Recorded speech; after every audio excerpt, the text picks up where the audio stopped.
Stand by. Hang on. Oh shit. Here we go. Okay, boys and girls, we got connection problems on this old Ford, and we're going to make a little video about this. Y'all see these terminals right here? See these black terminals, which are supposed to mean ground, but anyway, somebody's bought packs and used them however. But anyway, these coated terminals ain't worth a damn. Okay, here's a red one. They ain't worth shit. They're made out of some inferior something. I don't even think they're lead. Lead terminals, okay? Good lead terminals. These ain't as heavy as the old lead terminals, but these right here are decent terminals. You know, that's not your best terminals, you know. Just the plain lead ones aren't. But, you know, Mater, you know, he's got one, those right here, this kind's a really good terminal. He's got one of the good lead ones on him. But, you know, that's not, per se, the best terminal that money can buy. The best terminal that money can buy is over here on old Blue. See these? You look at them going, oh, those are little chinchy looking things. Them are solid brass, my friends. Those are brass terminals. Those are some good terminals. Those will never go bad. But anyway, we're going to do some terminal swapping. I'll show you along the way. But yeah, let's get something tore off and see what we got to do. Alright, we got this hunk of junk off here. Like I said, I don't know what this crap is, but I swear it ain't lead. It kind of looks like it. But anyway, got our new one on. Got the bolt out, of course. Makes things easier. Can make things harder. But anyway, when you go to put these on, you know, they don't fit the terminal when you go to put them on. They're too small. You got to spread them out. Well, here's how you put them on. Right here. You don't use a hammer. Use a block of wood. Tap them down on there. Yep, it's on there. But anyway, we're going to bolt this back up. But that's how you do it, and spread them out. You know, don't start sticking screwdrivers in prime, make them all nasty, hitting them with a hammer, beat up your posts. I like good happy crap. Well, anyway, we got one on here. Granted, I don't particularly like the way this whole setup is done. I did not do this. It's just I'm redoing something somebody else has done. They had both these on one side. It wasn't making a good tight connection. Well, they're tight now. I actually tightened this blasted thing so tight that it bowed the bolt. But like I said, we're going for a good, tight, strong connection. Darn, we got one. We got it good and tightened up. It's all snugged in. Everything's making contact.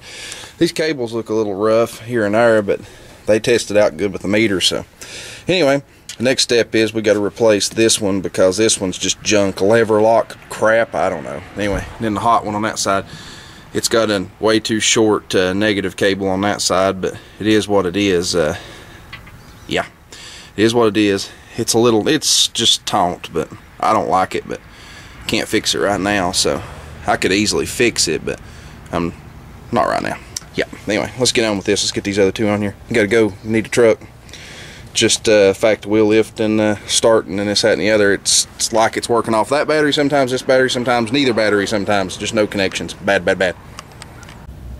Alright, we got the second on, got the ground on. These are good and tight connections. I guarantee this truck's already screaming happy. Double checking everything, make sure all them are good and tight. Yeah, everything's good and tight. Got that cable good and tight.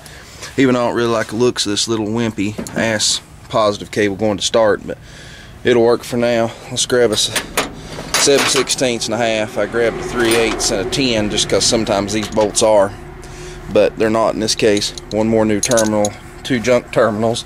We'll save these. We may have to fire these at somebody one day after we melt them. That is, if they're actually lead. I don't think they are, but anyway, let's get this messy Marvin took off. I think this terminal, this cable here, I think I'm going to have to do a little butchering on. Yeah, it looks pretty shitty, so we may have to clean the end of that and up. So let's get on with it. Well, unlike John Rainey, yeah, you, John Rainey, unlike John Rainey, I don't use vice grips. We put the terminal on. But anyway, as you can tell, it's some big old fat cable here.